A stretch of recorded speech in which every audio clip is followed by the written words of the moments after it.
बहुत समय पहले की बात है। एक गांव में एक बहादुर और साहसी लड़की रहती थी। उस बहादुर लड़की का नाम किरण था। किरण छोटे उम्र से ही वीरता की भावनाओं में और उनके बाप मां के साथ बिताए गए समय में प्रेरणा पाती थी। किरण के पिता एक सामान्य से किसान थे, लेकिन उन्होंने हमेशा किरण की शौर्य एवं साहस भरी कहानियों से उसकी मनोबल को बढ़ावा दिया करते थे। उन्होंने किरण को सिखाया कि बड़े संघर्षों का सामना करना और समस्याओं का समाधान निकालना केवल मर्दों का ही काम नहीं होता। यह बात उस लड़की के जहन में बस गई थी। एक दिन गांव में खबर फैल गई कि पास के जंगल में एक बहुत ही खतरनाक राक्षस आया है और वह गांव पर आक्रमण करने की कोशिश कर रहा है। गांव के सभी लोग बहुत घबराए एवं डरे हुए थे और सबको उस राक्षस से डर लग रहा था। लोगों में अफरा तफरी का माहौल बन गया था।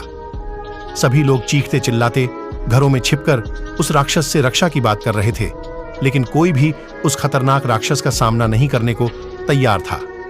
किरण ने भी इस स्थिति को देखकर बहुत दुखी हुई। उसने यह तय किया कि अब वो पूरे गांव की सुरक्षा खुद करेगी। वह तुरंत अपने पिता से मिलने पहुंची और उनसे उस राक्षस के खिलाफ लड़ने की इच्छा और संकल्प व्यक्त की। उसके पिता अपनी बेटी की बहादुरी और साहस को देखकर बहुत प्रसन्न हुए। किरण ने एक युद्ध के विशेषज्ञ शिक्षक से अपनी तैयारी शुरू कर दी और उसने कई दिनों तक लगातार दिन रात मेहनत की। उसने अपने शरीर को मजबूत बनाने के लिए हर प्रकार की कठिनाइयों का सामना किया और अपनी हृदय को साहसिक बनाने के लिए अनेक प्रयास किए। अंत में किरण को उस राक्षस से मुकाबला करने का समय आया। उसने अपनी युद्ध की तैयारियों के साथ खुद को उस राक्षस से संघर्ष के लिए तैयार किया और उस जंगल में चली गई। राक्षस ने किरण को देखकर हंसने लगा और झरजोर से ताली बजाने लगा और उससे हंसते हुए कहा, तू कौन है छोरी? मैंने कई लोगों को डराया है, लेकिन एक लड़की को पहली बार देख रहा हूं जो मेरे सामने खड़ी हो रही है।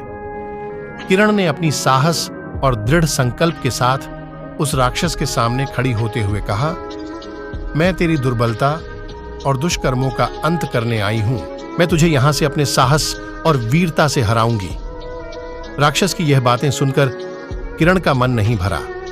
वह जानती थी कि यह संघर्ष सिर्फ शारीरिक बल पर नहीं, बल्कि साहस और सामर्थ्य में है। किरण ने राक्षस के सामने उसके सभी बुरे कामों गिनाया और उससे मानवता के लिए काम करने की अपील की। वह राक्षस को यह समझाने की कोशिश कर रही थी कि उसकी शक्तियों का उपयोग उन्हें उनके बुरे कामों के बजाय मानवों की सुरक्षा के लिए करना चाहिए। राक्षस ने किरण की बातों को सुनकर सोचने लगा और उसके दिल में कुछ बदलने लगा। उसने किरण से कहा, तूने मुझे समझाया कि शक्तियों का सही उपयोग करना जरूरी है। मैं यहां से जा रहा हूं, लेकिन मैं तेरे बातों का पालन करूंगा। राक्षस ने गांव के लोगों के साथ समझौता किया और उनसे माफी मांगी।